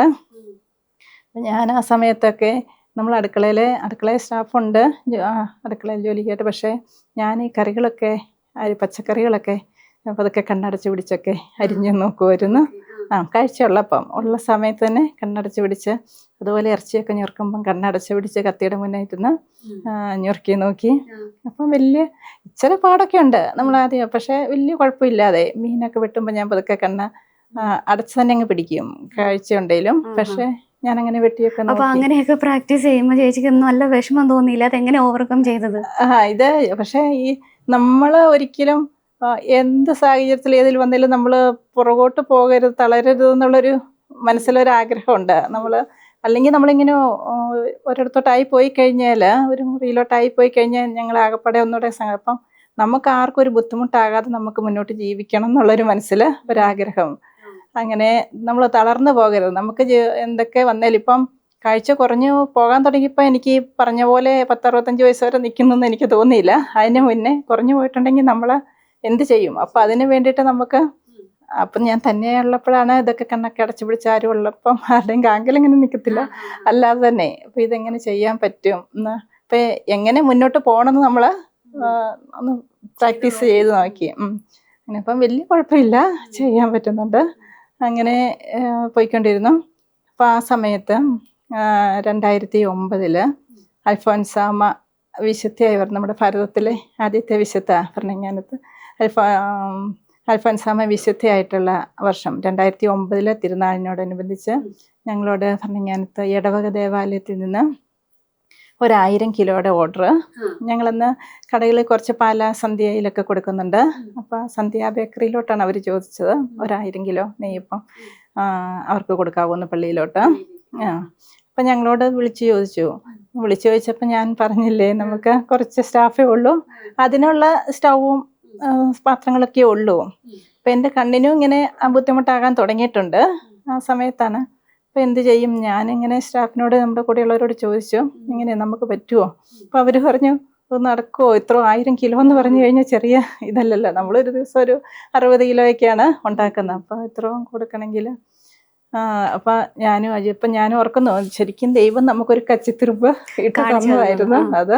അപ്പം ഞാൻ അജിയുമായിട്ട് ഞങ്ങൾ ആലോചിച്ചു, ഞങ്ങൾ പറഞ്ഞു നമുക്കൊന്ന് ശ്രമിച്ചു നോക്കാം എന്താണേലും എന്നൊക്കെ പറഞ്ഞ് ഞങ്ങൾ പെട്ടെന്ന് തന്നെ കുറച്ച് ആൾക്കാരെ പഠിപ്പിച്ചു, ഇത് ഉണ്ടാക്കാനൊക്കെ പഠിപ്പിച്ചു. കുറച്ച് പാത്രങ്ങളൊക്കെ വാടകയ്ക്ക് എടുത്തു. പിന്നെ നമ്മൾ മുറ്റത്തോട്ട് തന്നെ ഒരു പന്തലൊക്കെ ഇട്ട്, ചെറു വലിപ്പത്തിൽ പന്തലൊക്കെ ഇട്ട് ഒരു കുറച്ച് പേർക്ക് ഉണ്ടാക്കാനുള്ള എല്ലാ സൗകര്യങ്ങളും ആക്കി. അപ്പം മുകളിലത്തെ അൽഫോൻസാമ്മയുടെ തീർത്ഥാടന കേന്ദ്രത്തിൽ നിന്ന് ഒരു 200 കിലോയും കൂടെ ചോദിച്ചായിരുന്നു. അങ്ങനെ 1200 കിലോ. അതുകൂടാതെ കുറേ നമുക്ക് കടകളിലും പിന്നെ വീടുകളിൽ വന്ന് മേടിക്കുന്ന കുറച്ച് ഓർഡർ ഉണ്ടായിരുന്നു. അങ്ങനെയൊക്കെ ആയിട്ട് അപ്പം ഞങ്ങളൊരു 10 ദിവസം കൊണ്ട് 1200 കിലോ പള്ളികളിലോട്ടും പിന്നെ അല്ലാതെ കടകളിൽ കൊടുക്കേണ്ടത് കൂടെ നമ്മൾ നല്ല ഭംഗിയായിട്ട് ഉണ്ടാക്കിയെടുത്തു. അത് ശരിക്കും നല്ലൊരു മാറ്റത്തിന് നമുക്ക് തുടക്കമായിരുന്നു. അപ്പം ഞാൻ ഇപ്പോൾ പറയും, കാരണം ദൈവം നമുക്കൊരു മാർഗ്ഗം ഇട്ട് തരുമ്പം നമ്മൾ അതിൻ്റെ അകത്ത് പറ്റിയല്ലാന്ന് മനസ്സിൽ വിചാരിച്ചു കഴിഞ്ഞാൽ നമുക്ക് പാടായിരിക്കും. ഇത് ശരിക്കും നമ്മളൊന്ന് ശ്രമിച്ചു നോക്കുക. നമുക്ക് അതുപോലെ എൻ്റെ ജീവിതത്തിലാണേലും വന്നിരിക്കുന്നത് അതുപോലെ തന്നെ, നമുക്ക് പറ്റിയല്ലാന്ന് വിചാരിച്ചു കഴിഞ്ഞാൽ പറ്റിയല്ല, പക്ഷെ നമുക്കത് ചെയ്യാൻ പറ്റും എന്ന് നമ്മൾ ശ്രമിച്ചു നോക്കുക, നമുക്ക് ചെയ്യാൻ സാധിക്കും. അങ്ങനത്തെ ഒരു രീതിയിലോട്ട് അങ്ങനെ ഞങ്ങളത് കൊടുത്തത് നല്ലൊരു വഴിത്തിരിവിന് കാരണമായി ഞങ്ങളുടെ. ഇപ്പൊ പള്ളികളിലേക്കാണോ കൂടുതൽ ഓർഡർ? പള്ളികളിലോട്ട്. പിന്നെ 2011 ആയപ്പോൾ തന്നെ നമുക്ക് ഭരണങ്ങാനം പള്ളിയിലോട്ട് സ്ഥിരമായിട്ട് തീർത്ഥാടന കേന്ദ്രത്തിലേക്ക് സ്ഥിരമായിട്ടുള്ളൊരു ഓർഡർ കിട്ടി. ആ സമയത്ത് നമ്മൾ വീട്ടിനോട് ചേർന്ന് ഒരു യൂണിറ്റ് ഒരു 12 പേർക്ക് നിന്നുണ്ടാക്കാവുന്ന രീതിയിൽ, മറ്റേ ഞാൻ പറഞ്ഞല്ലോ നമ്മുടെ വർക്ക് ഏരിയയിലായിരുന്നു ആദ്യം, പിന്നെ 12 പേർക്ക് നിന്നുണ്ടാക്കാവുന്ന രീതിയിലൊരു യൂണിറ്റ് ഉണ്ടാക്കി. അതിനുള്ള സ്റ്റൗവും അതിന് വെക്കാനുള്ള സ്ഥലങ്ങളും സൗകര്യങ്ങളെല്ലാം റെഡിയാക്കി. അങ്ങനെയൊക്കെ വന്നപ്പം ഞാൻ എപ്പോഴും പറഞ്ഞല്ലോ, ഞങ്ങൾ ആദ്യം ഇതിൻ്റെ അകത്തുനിന്ന് കിട്ടുന്ന വരുമാനത്തിൽ നിന്നായിരുന്നു ഓരോ സാധനങ്ങളും പാത്രങ്ങളും സ്റ്റൗവൊക്കെ മേടിച്ചുകൊണ്ടിരുന്നത്. അപ്പം ഞങ്ങൾ ഇങ്ങനെ ഈ ഒരു യൂണിറ്റ് 13 പേർക്ക് നിന്നുണ്ടാക്കാനുള്ള ഒരു ഇതുണ്ടാക്കിയപ്പോൾ തന്നെ നമ്മളത് ഗോൾഡ് ലോണാക്കി. അല്ലാതെ ഇതിൻ്റെ അകത്തുനിന്ന് കിട്ടുന്ന വരുമാനത്തിൽ നിന്ന് ആയില്ലല്ലോ, ചെറിയ രീതിയിലല്ലേ. അപ്പം ഞങ്ങൾ ഗോൾഡ് ലോണാക്കി. അത് കഴിഞ്ഞിട്ട് അങ്ങനെ ഒരു 12 പേർക്കെന്ന് പറഞ്ഞാലും ഒരു 8 പേർക്കൊക്കെ നേരത്തെ തന്നെ സ്ഥിരം ജോലി ആയിട്ടുണ്ടായിരുന്നു. അപ്പം നമ്മൾ അതിന് വേണ്ടിയിട്ട് ഞങ്ങൾ അരിയൊക്കെ പൊടിക്കുന്ന പുറത്ത് ഒരു മില്ലിൽ കൊണ്ടുപോയായിരുന്നു, വേറെ വണ്ടിക്ക് വിടുമായിരുന്നു, അങ്ങനെ കൊണ്ടുവരുമായിരുന്നു. അപ്പം ഞങ്ങൾ പൊടിക്കാനായിട്ടൊരു മില്ലൊക്കെ വാങ്ങി. അതിനുശേഷം മാവ് മിക്സ് ചെയ്യാനായിട്ടൊരു മിക്സിങ് മെഷീന്, പിന്നെ പാക്ക് ചെയ്യാനായിട്ടൊരു കണ്ടിന്യൂസ് സീലർ, അങ്ങനെ അത്യാവശ്യം വേണ്ട സാധനങ്ങളൊക്കെ മെഷീനറീസൊക്കെ മേടിച്ചു. ആ സമയത്ത് പിന്നെ നമുക്ക് അളവ് കൂടിക്കൂടി വരുന്നുണ്ടായിരുന്നു കേട്ടോ. ഭരണങ്ങാനം പള്ളിയിൽ നിന്നൊക്കെ മേടിച്ച് കഴിയുമ്പോൾ തന്നെ ആളുകൾ നമ്പർ ചോദിച്ച് വേറെ പള്ളികൾ ചോദിക്കാൻ തുടങ്ങി, വേറെ പള്ളികളിലോട്ട്. അങ്ങനെ പിന്നെ പുറത്തുനിന്ന് വിദേശത്ത് നിന്ന് വരുന്നവരോ അങ്ങനെയൊക്കെ വരുന്നവരും നമ്മുടെ ആ ഏരിയയിലുള്ളവർ പിന്നെ മേടിച്ചറിഞ്ഞവർ പിന്നെ വരുമ്പം അങ്ങനെ കുഴപ്പമില്ലാതെ മുന്നോട്ട് അളവ് കൂട്ടിക്കൂട്ടി വന്നു. ഏറ്റവും ശരിക്കും പറഞ്ഞാൽ ഒരു 2013-14 ആയിരുന്നു ഏറ്റവും കൂടുതലായിട്ട് നമ്മൾ ഉണ്ടാക്കിക്കൊണ്ടിരുന്നത്. ആ സമയത്ത് ഒരു 12 പേര് സ്ഥിരം സ്റ്റാഫായി. അങ്ങനെ ഇരുന്നപ്പോൾ തന്നെ 2008 എൻ്റെ കാഴ്ച കുറയാൻ തുടങ്ങിയെന്ന് ഞാൻ പറഞ്ഞു. 2011 ആയപ്പോൾ തന്നെ കാഴ്ച സൈഡ് വ്യൂ കുറഞ്ഞ് സ്ട്രേറ്റ് വ്യൂയും കുറയാൻ തുടങ്ങി. സ്ട്രേറ്റ് വ്യൂ കുറഞ്ഞ് നമുക്ക് ഒരാളുടെ മുഖത്തോട്ട് നോക്കിയാൽ ആ മുഖം മാത്രം കാണാം, അങ്ങനെ ഒരു രീതിയിലോട്ടായിരുന്നു. 2011 ആയപ്പോൾ തന്നെ അത് കുറഞ്ഞ് ഫുള്ളായിട്ടും കാഴ്ച പോയി. പക്ഷേ കാഴ്ച പോയെങ്കിലും ഞാൻ എൻ്റെ എല്ലാ ജോലികളും തനിയെ ചെയ്യാൻ അതിനിടയ്ക്ക് ശീലിച്ചിരുന്നു. പിന്നെ നമ്മൾ മാവ് മിക്സ് ചെയ്യുന്നതെല്ലാം ആ സമയത്തും കാഴ്ച പോയെങ്കിലും നമ്മൾ ആ തുടർച്ചയായിട്ട് ഇങ്ങനെ ചെയ്തു പോകുന്നതുകൊണ്ട് അതെല്ലാം തന്നെ ചെയ്യാൻ സാധിക്കും. പിന്നെ ഇവരുടെ കൂടെ കൂടി നമ്മൾ തിരക്കുള്ളപ്പം പാക്കിങ്ങിനും എല്ലാത്തിനും കൂടി കൊടുക്കാറുണ്ട്. പിന്നെ ഈ അളവ് കൂടുന്നതും ഇതും അനുസരിച്ച് നമ്മൾ യൂണിറ്റിന് വലിപ്പം കൂട്ടി വന്നു. കൂടുതലായിട്ട് നമ്മൾ പാക്കിങ് മെഷീനറീസൊക്കെ വെച്ച് ഓട്ടോമാറ്റിക് പാക്കിങ് കുറച്ച് മാനുവലായിട്ടും ചെയ്യണം. ബാക്കി ഓട്ടോമാറ്റിക് പാക്കിങ് ചെയ്യാനായിട്ട് നമ്മൾ പള്ളികളിലോട്ടൊക്കെ പല തൂക്കത്തിൻ്റെ 80 ഗ്രാം 100 ഗ്രാം അങ്ങനത്തെയൊക്കെ പാക്കിങ്ങാണ് വരുന്നത്. പിന്നെ തിരുനാളിനോടനുബന്ധിച്ച് 4 എണ്ണം 5 എണ്ണം 6 എണ്ണം ഒക്കെ വെച്ച് ചെറിയ പാക്കറ്റ് ഉണ്ട് കൊടുക്കേണ്ടത്. അങ്ങനത്തെ എല്ലാം പാക്ക് ചെയ്യാനായിട്ടല്ല 2-3 മെഷീനറീസ്. പിന്നെ ഇതെല്ലാം പാക്ക് ചെയ്യണമെങ്കിൽ നമുക്ക് കറണ്ട് വേണം എപ്പോഴും. അപ്പം നമുക്ക് ആദ്യം ചെറിയ ജനറേറ്റർ ആയിരുന്നു, പിന്നെ വലിയ ജനറേറ്ററൊക്കെ വാങ്ങി. പിന്നെ അങ്ങനെ നന്നായിട്ട് മുന്നോട്ട് പോയിക്കൊണ്ടിരിക്കുമായിരുന്നു. അങ്ങനെ ഇരുന്നപ്പോഴാണ് 2020 കൊറോണയൊക്കെ വന്ന സമയത്ത് പള്ളികളെല്ലാം അടച്ചു, പിന്നെ കടകളും അടച്ചു. അപ്പം നമുക്കും സ്വാഭാവികമായിട്ട് ഇത് അടയ്ക്കേണ്ടതായിട്ട് വന്നു. നമ്മുടെ യൂണിറ്റും അടച്ചു. അപ്പം അങ്ങനെ സമയത്ത് ഞങ്ങൾ അരിപ്പൊടിയുടെ തുടങ്ങിയായിരുന്നു. അരിപ്പൊടിയുടെ പണികൾ ചെറുതായിട്ട് നമ്മുടെ അവിടെ മില്ലും എല്ലാം ഉണ്ടല്ലോ, സൗകര്യമുണ്ടല്ലോ. അപ്പം അരിപ്പൊടിയുടെ തുടങ്ങി. അരിപ്പൊടിയുടെ കൂടാതെ നമ്മൾ ഗോതമ്പ് അരിപ്പൊടി പൊടികൾ ഉണ്ടാക്കി ശരി അരി പൊടിച്ച് നമുക്ക് അപ്പം ഇടിയപ്പത്തിനൊക്കെയുള്ള പൊടികൾ ഉണ്ടാക്കുന്നത്. ആ ഒപ്പം തന്നെ ഗോതമ്പിൻ്റെയും തുടങ്ങി. പിന്നെ റാഗിയുടെയും തുടങ്ങി. അപ്പം അരി, ഗോതമ്പ്, റാഗി ഇതിൻ്റെ എല്ലാം പൊടികളും അതുകൂടാതെ സ്റ്റീം മെയ്ഡ് പുട്ടുപൊടികളും കൂടെ ഒപ്പം ഉണ്ടാക്കാൻ തുടങ്ങി കോവിഡിൻ്റെ സമയത്ത്. അപ്പം അതെല്ലാം ആളുകൾ വീട്ടിൽ വന്ന് മേടിക്കാനായിട്ട്. അപ്പം അങ്ങനെ ഒന്ന് മേടിക്കാൻ തുടങ്ങിയപ്പോൾ അതും നല്ല രീതിയിൽ നമ്മളെല്ലാം നല്ല ഭംഗിയായിട്ട് റാഗിയൊക്കെ ആണെങ്കിൽ ഒരു 7 പ്രാവശ്യമൊക്കെ കഴുകി ആണ് ചെയ്യുന്നത്. അതുപോലെ എല്ലാം നന്നായിട്ട് ഉണങ്ങി പൊടികളൊക്കെ ഗോതമ്പൊക്കെ ആണെങ്കിലും എല്ലാം കഴുകി ഉണങ്ങി. മറ്റേ അല്ലാത്ത അരികളൊക്കെ ആണെങ്കിലും 4 പ്രാവശ്യം നോർമൽ. മില്ലറ്റ് എല്ലാം ഒത്തിരി കൂടുതൽ പ്രാവശ്യം കഴുകണം. ഈ അരിപ്പൊടി, ഗോതമ്പ്, റാഗി കൂടാതെ റാഗിയുടെ അവലോസും അരിയുടെ അവലോസ്, പിന്നെ മില്ലറ്റ് എല്ലാം ഇനം ചെയ്യുന്നുണ്ട്. പിന്നെ അവലോസ് ഉണ്ടയുണ്ട്. പിന്നെ അത് കൂടാതെ മുളക് പൊടി, കാശ്മീരി മുളക് പൊടിയും സാദാ മുളക് പൊടിയും പിന്നെ മല്ലിപ്പൊടി അങ്ങനെയെല്ലാം. ഇപ്പം നെയ്യപ്പത്തെ തുടങ്ങി ഏകദേശം ഒരു 25 പ്രോഡക്റ്റുകൾ നമ്മൾ ചെയ്യുന്നുണ്ട്. പലഹാരം എന്ന് പറയാൻ നെയ്യപ്പം അവലോസുണ്ടയാണുള്ളത്. പിന്നെ നെയ്യപ്പത്തിൻ്റെ ഒക്കെ നോക്കുന്നത് കൂടുതൽ ഞാനാണ്. പൊടികൾ കൂടുതൽ നോക്കുന്നത്. ഇപ്പം 2 യൂണിറ്റ് ആയിട്ട് അപ്പൂസ് ഫുഡ്സ് എന്ന പേരിൽ നെയ്യപ്പത്തിൻ്റെ, അപ്പൂസ് ഫ്ലവർ മിൽ എന്ന പേരിൽ പൊടികളും അതിൻ്റെ നോട്ടം കൂടുതലും അജിയാണ്. സ്റ്റാഫുണ്ട് എല്ലാത്തിനും, പക്ഷേ അതിൻ്റെ മേൽനോട്ടം ഈ പൊടികൾ വറക്കുന്നതും ചൂടും ഇതൊക്കെ ആയതുകൊണ്ട് ഞാൻ അങ്ങോട്ടത്ര ഇതില്ല. മറ്റേ നെയ്യപ്പം ആദ്യം മുതൽ നമ്മളിങ്ങനെ ചെയ്തു പോകുന്നതായതുകൊണ്ട് എനിക്കതിൻ്റെ അറിയാം. ഇപ്പം നമുക്ക് ഒരു 12 സ്റ്റാഫ് ഞാൻ പറഞ്ഞില്ലേ 13-14 സ്ഥിരമായിട്ടുണ്ടായിരുന്നു. പിന്നെ നമുക്ക് ഓർഡറിൻ്റെ അനുസരിച്ച് പല പള്ളികളിലോട്ടുള്ള, അപ്പോൾ നമ്മൾ എക്സ്ട്രാ കുറച്ച് പേരൂടെ ഉണ്ട്. അപ്പം ശരിക്കും ഏറ്റവും നമുക്ക് അളവ് കുറച്ച് ഓർഡറിൻ്റെ അനുസരിച്ചാണ് ഓരോ ദിവസവും നമ്മൾ ഉണ്ടാക്കുന്നത്. അപ്പോൾ ഏറ്റവും കുറവ് സമയത്തൊക്കെയാണെങ്കിൽ 2 പേര് 30 കിലോ 35 കിലോ ഒക്കെ ഉണ്ടാക്കണേ 2 പേരാണേലും മതി. ഏറ്റവും കൂടുതൽ ഉണ്ടാക്കുമ്പോൾ 32 പേരാണ് നമുക്ക് പണിയുന്നത്. അപ്പോൾ പുറത്ത് ആളെടുക്കുമോ? പുറത്തെന്ന് പറഞ്ഞാൽ നമുക്കുണ്ട് എപ്പോഴും മാറി നമുക്കൊരു 12 പേര് സ്ഥിരം ആൾക്കാരായിട്ടും പിന്നെ അല്ലാതെ ഒരു 10-20 പേര് ഇവർ ലീവ് എടുക്കുമ്പം കയറാനായിട്ട് ഇങ്ങനെ മാറി ഉണ്ട്. ഈ സ്റ്റാഫിന്റെ കാര്യങ്ങളും അവിടുത്തെ മാനേജ് ചെയ്യുന്ന കാര്യങ്ങളും എല്ലാം ചേച്ചി തന്നെയാണ്? ഞാൻ തന്നെ. നെയ്യപ്പത്തിൻ്റെ അവരെല്ലാം നല്ല ആത്മാർത്ഥമായിട്ട് അവർ നമുക്ക് വേണ്ടിയിട്ട് ചെയ്യും. അവരെ ആദ്യം ഞാനാണ് കയ്യെ പിടിച്ച് ഇടിച്ച് പഠിപ്പിക്കുമായിരുന്നു. നമ്മൾ സ്പൂൺ കൊണ്ടായിരുന്നു ആദ്യമൊക്കെ ഇട്ടുകൊണ്ടിരുന്നത്. ഇപ്പോൾ അതിനെല്ലാ സൗകര്യങ്ങളും കൂടുതലായി. നമ്മൾ വേറെ ചെറിയ മെഷീൻ പോലെയുണ്ട് ഇടാനായിട്ട്. പിന്നെ സ്റ്റൗ എല്ലാം മാറ്റം വരുത്തി. നമ്മൾ മറ്റേ ആദ്യം സാധാ സ്റ്റൗവിലായിരുന്നു അടുക്കളയിലെ പോലെ നമ്മൾ ഉപയോഗിക്കുന്ന സാധാ സ്റ്റൗ. ഇപ്പം എല്ലാം മാറ്റം വരുത്തി. ഇതിനിടാനുള്ള പാത്രങ്ങളും എല്ലാം മാറ്റം വരുത്തിയപ്പം അത് ഇപ്പോഴും എനിക്കറിയാം. ഞാൻ അവരുടെ കൂടെ സ്റ്റൗവിൻ്റെ അടുത്ത് നിന്നില്ലല്ലോ, അവിടെ തന്നെയാണ് ഇതെല്ലാം തണുപ്പിക്കാൻ ഇടുമ്പോൾ നമുക്കത് എടുത്ത് നോക്കുമ്പം അതിന് ഇത്ര ഏകദേശം നോർമൽ ഒരു 8 ഗ്രാമാണ് അതിൻ്റെ വലിപ്പം വരേണ്ടത്. അപ്പം നമ്മളത് എടുത്ത് കഴിയുമ്പോൾ വലിപ്പം കൂടുതലുണ്ടെല്ലാം അറിയാം. അത് മുറിച്ച് നോക്കുമ്പോൾ അത് ഉള്ളു വെന്തിട്ടില്ലെങ്കിലും അറിയാം.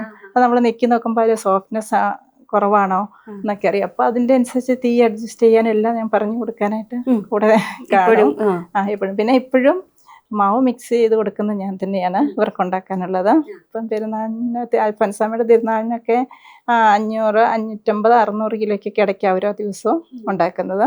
അപ്പോൾ അതിനുള്ള മാവ് മുഴുവൻ മിക്സ് ചെയ്ത് കൊടുക്കുന്നത് ഞാനാണ്. അപ്പോൾ സ്റ്റാഫിൻ്റെ കാര്യങ്ങളും അവരുടെ കണക്കുകളും അപ്പോൾ അവർക്ക് ഞാൻ എല്ലാം ഒരു ബുക്ക് കുറച്ച് ക്യാഷും രാവിലെയും കൊടുക്കും. അപ്പോൾ അവരതനുസരിച്ച് ആൾക്കാർ വരുന്നതനുസരിച്ച് എല്ലാം പൈസയൊക്കെ മേടിച്ച് റെഡിയാക്കി വൈകുന്നേരം ഫുൾ കണക്ക് ഒന്നുകൂടെ നോക്കും ഞാൻ, കറക്റ്റാണോ എന്ന് എല്ലാ ദിവസവും അവർ പോകുന്നതിന് മുന്നേ ആയിട്ട് അങ്ങനെ നോക്കും. പിന്നെ അങ്ങനത്തെ കണക്കും കാര്യങ്ങളെല്ലാം ഞാൻ നോക്കും. പിന്നെ പുറത്തോട്ടുള്ള അവരുടെ സാലറി എല്ലാം ഞാൻ തന്നെയാണ് കൊടുക്കുന്നത്. ആഴ്ചയിൽ ഒന്നാണ്, ഇടയ്ക്ക് വേണ്ടിയവർക്ക് അങ്ങനെ കൊടുക്കും. ആഴ്ചയിൽ ഒന്ന് വെച്ചാൽ സാലറി ആഴ്ചയിൽ ഒന്നെന്ന് പറഞ്ഞു കഴിഞ്ഞാൽ ഓരോ ദിവസവും മാറി മാറി ഇവർക്ക് റൊട്ടേഷൻ അനുസരിച്ചാണ് പണി വരുന്നത്. അപ്പോൾ എത്ര ദിവസം വന്നു എന്നുള്ളത് നമുക്ക് ബുക്കിൽ ടിക്ക് ചെയ്തിടാം പറയും. അപ്പോൾ ഓരോ ദിവസവും സാലറിക്ക് വ്യത്യാസമുണ്ട്. കാരണം അളവിൻ്റെ അനുസരിച്ചാണ് ഇവർക്ക് സാലറി. അളവ് കൂടി പണിതിട്ടുണ്ടെങ്കിൽ ഇവർക്ക് സാലറി കൂടുതൽ. നമ്മൾ ഉണ്ടാക്കുന്നതിലൊരു നോർമൽ അല്ലാതെ 1 കിലോയും കൂടെ കൂടുതൽ ഉണ്ടാക്കിയിട്ടുണ്ടെങ്കിൽ ആ 1 കിലോയുടെ പൈസ അവർക്ക് കൂടുതൽ കൊടുക്കുവേ. അങ്ങനെയാണ്. അപ്പോൾ ആഴ്ച അവസാനം അതിന് അവർക്ക് വേണ്ട സാലറി. അപ്പോൾ ആ സാലറി കൊടുക്കുന്ന ഒപ്പം തന്നെ നമ്മളൊരു സേവിങ്സ് ഇവരെ ഒരു പ്രോത്സാഹിപ്പിക്കുന്നുണ്ട്. സേവിങ്സിന് പോസ്റ്റ് ഓഫീസ് സേവിങ്സ് ആയിട്ട് നമ്മൾ സാലറിയിൽ തന്നെ നിങ്ങളത് പിടിച്ചെടുക്കുവാണ്. അപ്പോൾ ആദ്യം തന്നെ ഞാനതങ്ങ് അടയ്ക്കും. എല്ലാവരുടെയും കൂടെ പോസ്റ്റ് ഓഫീസ് ആൾ വരും, വീട്ടിൽ വരുമ്പോൾ നമ്മളതങ്ങ് അടയ്ക്കും. അത് കഴിഞ്ഞ് ഇവരുടെ ആഴ്ചയിൽ പിടിച്ചെടുക്കുക. ഓരോ ആഴ്ചയിൽ നമുക്ക് അവർക്ക് പറ്റുന്ന പോലെ ഇടുക, ബാക്കി ആവശ്യത്തിനുള്ളത് വീട്ടിൽ കൊണ്ടുപോകുക. പിന്നെ അതൊരു 3 ആഴ്ച കൊണ്ട് അടച്ചു തീർക്കണം, അല്ലെങ്കിൽ അത് കടമായിട്ട് എഴുതിയിടും. പിന്നെ അവർക്ക് തന്നെ പണിത് തീർക്കാം. അങ്ങനെ തന്നെ പോകും. അപ്പോൾ അവർക്ക് ഒരു 2-3 പോസ്റ്റ് ഓഫീസായിട്ടുണ്ട്. അപ്പോൾ അവർക്കത് നല്ലൊരു പൈസ ആയിട്ട് തിരിച്ച് 3 വർഷം 5 വർഷമൊക്കെ കൂടുമ്പോൾ അവർക്കിങ്ങനെ കിട്ടിക്കൊണ്ടിരിക്കും. അല്ലാതെ നമ്മൾ 1 ആകുമ്പോൾ 5 വർഷം കഴിയുമ്പോഴേ കിട്ടുള്ളൂ. ഇതിപ്പോൾ 2 3 ഒക്കെ കൂട്ടിയിട്ടേക്കുന്നതുകൊണ്ട് 2-3 വർഷം കഴിയുമ്പോൾ ഇവർക്ക് ഇങ്ങനെ കിട്ടും. അപ്പോൾ അത് കിട്ടുമ്പോൾ അവർക്ക് ഒരു ഭയങ്കര സന്തോഷമാണ്, നമുക്ക് സന്തോഷമാണ്. അപ്പോൾ നല്ലൊരു തുക 80,000, 1 ലക്ഷം 1.5 ലക്ഷമൊക്കെ അവർക്ക് ഇങ്ങനെ കിട്ടിക്കൊണ്ടിരിക്കുമ്പോൾ അവരതുകൊണ്ട് എന്തെങ്കിലും മാലയോ വളയോ അല്ലെങ്കിൽ എന്തെങ്കിലും ആവശ്യത്തിന്, പിള്ളേരുടെ ആവശ്യത്തിനോ വീട് പണിയുടെ ആവശ്യത്തിനോ അങ്ങനെയൊക്കെ എടുക്കുമ്പം നമുക്ക് വളരെ സന്തോഷമാണ്. അത് അവരങ്ങനെ സൂക്ഷിച്ച്. പിന്നെ അവിടെ ജോലി ചെയ്യുന്ന എല്ലാവരും തന്നെ അവനവൻ്റെ സ്വന്തം കാര്യത്തിന് അവൻ്റെ ഡ്രസ്സ്, മരുന്നുകൾ, ഇങ്ങനത്തെ എല്ലാം മിക്കവാറും എല്ലാവരും തന്നെയാണ്. അപ്പോൾ ജോലി ചെയ്യുന്നവരെന്ന് പറഞ്ഞാൽ അവർക്ക് വേറെ പുറത്തങ്ങനെ ജോലിക്ക് പോകുന്നവരൊന്നും അല്ല. പക്ഷേ ഇവരുടെ മക്കളെല്ലാം പലരുടെയും വിദേശത്തും അങ്ങനെയാണ്. പിന്നെ എല്ലാം ഭർത്താക്കന്മാർക്ക് ജോലിയുള്ളവരോ എന്തെങ്കിലുമൊക്കെ ഇത് ചെയ്യുന്നവരായിരിക്കും. ഇവർക്ക് ജോലിക്ക് പോകേണ്ട വലിയ ആവശ്യമുള്ളവരല്ല. പക്ഷേ ഇവിടെ നമ്മുടെ അടുത്ത് വരും. അവർ വരുമെന്ന് പറഞ്ഞാൽ നമ്മുടെ പുറത്തുള്ള ഒരു പണിയല്ലല്ലോ, നമ്മുടെ അതിനോട് ചേർന്ന് വലിയ മഴയും നനയാതെ അതിൻ്റെ അകത്ത് തന്നെ നിന്ന് ചെയ്യാൻ പറ്റും. പിന്നെ എല്ലാവരും ഒരു കൂട്ടായിട്ട്, കുടുംബം പോലെ നല്ല കൂട്ടായിട്ട് തന്നെ. ഇപ്പൊ ഈ ബിസിനസ് നടത്തിയിട്ട് ചേച്ചിക്ക് ഇതിൽ നിന്ന് കിട്ടുന്ന ലാഭം എല്ലാം ഇതിലേക്ക് തന്നെ ഇറക്കുകയാണെന്ന് പറഞ്ഞു. അതിൽ നിന്ന് കിട്ടുന്ന ഒരു വരുമാനം അല്ലെങ്കിൽ ഒരു ടേൺ ഓവർ ഒക്കെ എങ്ങനെയാണ്? ടേൺ ഓവർ എന്ന് പറഞ്ഞു കഴിഞ്ഞാൽ ഞാൻ പറഞ്ഞല്ലോ, ഓരോ മാസവും വ്യത്യാസമുണ്ട്. ഓർഡറിൻ്റെ അതനുസരിച്ച് വ്യത്യാസമുണ്ട്. അപ്പോൾ ഒരു കഴിഞ്ഞ വർഷത്തെ ടേൺ ഓവർ പറയുകയാണെങ്കിൽ 75 ലക്ഷം 80-ന് ഇടയ്ക്ക് വരും. ടേൺ ഓവർ ആട്ടോ, വരുമാനമല്ല, ടേൺ ഓവറാണ്. അതുപോലെയാണ് വന്നിരിക്കുന്നത്. പക്ഷേ ഞാൻ ഇങ്ങനെയൊക്കെ ചെയ്യുന്ന മുഴുവൻ എൻ്റെ വീട്ടിനുള്ളിലുള്ള എല്ലാ കാര്യങ്ങളുമാണ്, യൂണിറ്റിലെ കാര്യങ്ങളുമാണ് ചെയ്യുന്നത്. പുറത്തോട്ടുള്ള GST അല്ലാത്ത കണക്കുകൾ എനിക്ക് ഞാൻ പറഞ്ഞല്ലോ, ഇത് ഇങ്ങനെ തുടങ്ങാനും എന്നെ ഇപ്പോൾ ഇവിടെ ഇങ്ങനെ ഒരു സീറ്റിൽ ഇരുത്താനും കാരണം അജിയാണ്. ഹസ്ബൻഡ് കണ്ടല്ലോ വന്നപ്പോൾ എൻ്റെ കൂടെ ഉണ്ടായിരുന്നു. അപ്പോൾ എനിക്ക് ആദ്യം ഇങ്ങനെ തുടങ്ങാമെന്ന് പറഞ്ഞത് തന്നെ, നമുക്കിങ്ങനെ നെയ്യപ്പം ഉണ്ടാക്കി നമ്മുടെ കടയിൽ വെച്ചാലോ എന്ന് എന്നോട് പറഞ്ഞത് അജിയാണ്. അതുപോലെ അതിന് വേണ്ട ഫുൾ സപ്പോർട്ടും എൻ്റെ കണക്കുകൾ പുറത്തോട്ടുള്ള കൊടുക്കുന്നതും, കൂടുതൽ പള്ളികളിലോട്ടുള്ള വലിയ ഓർഡറുകളൊക്കെ വരുന്നതെല്ലാം കൂടുതലുള്ളതും ചിലപ്പോൾ അജി പോകും, അല്ലെങ്കിൽ വേറെ വണ്ടി വിടും. അങ്ങനെയൊക്കെ ആയിട്ടാണ് പോകുന്നത്. അപ്പോൾ അതെല്ലാം ഈ ചേച്ചിയുടെ ഹസ്ബൻഡ് അജി, അദ്ദേഹമാണ് ചേച്ചിയുടെ ഇപ്പം കാഴ്ചയായിട്ട് കൂടെ നിൽക്കുന്നത്. അതെ, എപ്പോഴും കൂടെ സപ്പോർട്ടായിട്ട്. അല്ലെങ്കിൽ ഞാൻ എവിടെയെങ്കിലും ഒതുങ്ങിയിരിക്കേണ്ട ആളായിരുന്നു. എന്നെ ഇവിടെ ഇപ്പോൾ ഈ സീറ്റിൽ വരുത്താൻ കാരണം അജി തന്നെയാണ്. കാരണം അതിനത്രയും സപ്പോർട്ട് 100% സപ്പോർട്ടോടുകൂടിയാണ്. സാധാരണ നമുക്ക് എന്തെങ്കിലും ഒരു അസുഖം വന്നാൽ നമ്മളെല്ലാവരും ഒരു മുറിക്കുള്ളിൽ ഒതുങ്ങും, അല്ലെങ്കിൽ എല്ലാം വിഷമിച്ചിരിക്കും. പക്ഷെ ഇത്രയധികം സങ്കടങ്ങളൊക്കെ ഉണ്ടായിട്ടും ചേച്ചി ഇത്രയും വലിയൊരു മറ്റാർക്കും പറ്റാത്ത രീതിയിൽ മുന്നോട്ട് വരികയും ഒരുപാട് ആൾക്കാർക്ക് ഒരു പ്രചോദനമാവുകയും ഒക്കെ ചെയ്യുന്നുണ്ട്. ഇപ്പോഴും അത് മുന്നോട്ട് കൊണ്ടുപോയിക്കൊണ്ടിരിക്കുകയാണ് അല്ലേ? അതെ അതെ, കുഴപ്പമില്ലാതെ നന്നായിട്ട് തന്നെ. ഒത്തിരി പേരും വന്നു കഴിയുമ്പോഴാണെങ്കിലും ഇതൊക്കെ കാണുമ്പോൾ ഒരു സന്തോഷമാണ് എല്ലാവർക്കും. കാരണം നമുക്ക് കാഴ്ച ഇല്ലാതെ പോയ സമയത്ത് നമുക്ക് ഇത്രയൊക്കെ കാര്യങ്ങൾ ചെയ്യാൻ സാധിക്കുന്നത്. അപ്പം എല്ലാവർക്കും ഞാൻ എവിടെയെങ്കിലും പോകുമ്പോഴും ക്ലാസ് എടുക്കുമ്പോഴും പറയും, എനിക്ക് ഇത്രയും ചെയ്യാൻ പറ്റുമെങ്കിൽ നിങ്ങൾക്ക് എല്ലാവർക്കും ഇതിനേക്കാൾ ഒത്തിരിയേറെ കാര്യങ്ങൾ. ഒരുപാട് സ്ഥലങ്ങളിൽ ക്ലാസ് എടുക്കാൻ പോകാറുണ്ടല്ലേ? ഒരുപാടെന്ന് പറഞ്ഞാൽ കുറച്ച് കോളേജിൽ, സ്കൂളുകളിലൊക്കെ, പിന്നെ ക്ലബിൻ്റെയൊക്കെ ഓരോ ഇതിനെ വരുമ്പം. പിന്നെ ഏറ്റവും ആദ്യമായിട്ട് പോയത് IIM ആണ്, Kozhikode IIM Indian Institute of Management. അവിടെ 2014-ലും 2015-ലും ഓരോ പ്രാവശ്യം പോയിട്ടുണ്ടായിരുന്നു. അത് British young woman entrepreneur program ആയിരുന്നേ. ഫ്രണ്ട്ഷിപ്പ് എന്നും പറഞ്ഞൊരു പ്രോഗ്രാമായിരുന്നു. ബ്രിട്ടീഷ് കൗൺസിലിന്റെ ഒരു പ്രോഗ്രാമിനായിരുന്നു അങ്ങനെ പോയത്. ഇപ്പൊ ചേച്ചിയുടെ ഈ പലഹാരമൊക്കെ എത്ര സ്ഥലങ്ങളിലൊക്കെ നമുക്ക് കൊടുക്കുന്നുണ്ട്? നമ്മള് ശരിക്കും ഞാൻ പറഞ്ഞല്ലോ പള്ളികളാണ് കുറച്ച്, നമ്മുടെ പാല, മുട്ടം അങ്ങനെയുള്ള ഏരിയയിൽ. പിന്നെ റൂട്ട് വേറെ ആള് വന്ന് എടുത്തോണ്ട് പോകുന്നുണ്ട്. പിന്നെ അത് കൂടാതെ 5 രൂപതകളിലെ പള്ളികളിൽ വിശുദ്ധന്മാരുടെ പ്രധാന തിരുനാളിനോടനുബന്ധിച്ച് കൊണ്ടുപോകുന്നുണ്ട്. അതൊക്കെ വലിയ വലിയ ഓർഡറുകളായിട്ടാണ് കൊണ്ടുപോകുന്നത്. അങ്ങനെ എല്ലാ മാസവും മാറി മാറിയുണ്ട് എവിടെയെങ്കിലുമൊക്കെ ഇത് മാറി മാറിയായിട്ട് ഓർഡർ. പിന്നെ ഭരണങ്ങാനത്ത്, മാന്നാനം, കുറവിലങ്ങാട്, അങ്ങനെയൊക്കെ കുറവിലങ്ങാടൊക്കെ ആദ്യ വെള്ളിയാഴ്ച, പിന്നെ തിരുനാളിനോട് അങ്ങനെ കുറച്ച് പള്ളികൾ സ്ഥിരമായിട്ട് എടുക്കുന്നുണ്ട്. ബാക്കിയെല്ലാം തിരുനാളിനോടനുബന്ധിച്ചായിട്ട് പോകുന്നു. മകന്റെ വിശേഷങ്ങൾ എന്തൊക്കെയാണ്? മകന്റെ ശരിക്കുള്ള പേരെന്താണ്? അവന്റെ പേര് അഖിൽ എന്നാണ്. അപ്പൂന്ന അവനെ വിളിക്കുന്നത്. അപ്പൊ ഞങ്ങൾ ഇട്ടിരിക്കുന്നത് അപ്പൂസ് ഫുഡ്സ് എന്നാണ് അതിന്റെ പേരിട്ടിരിക്കുന്നത്. അവന് ഇപ്പൊ എത്ര വയസ്സായി? 26 വയസ്സ് കഴിഞ്ഞു. അവന് ഇപ്പോഴും വീൽ ചെയറിൽ തന്നെയാണ്, നടക്കിയല്ല. ഒത്തിരി ഞങ്ങളൊരു 15 വയസ്സ് വരെ അവന് ട്രീറ്റ്മെന്റുകൾ ഒത്തിരി മാറി മാറി നോക്കുന്നുണ്ടായിരുന്നു.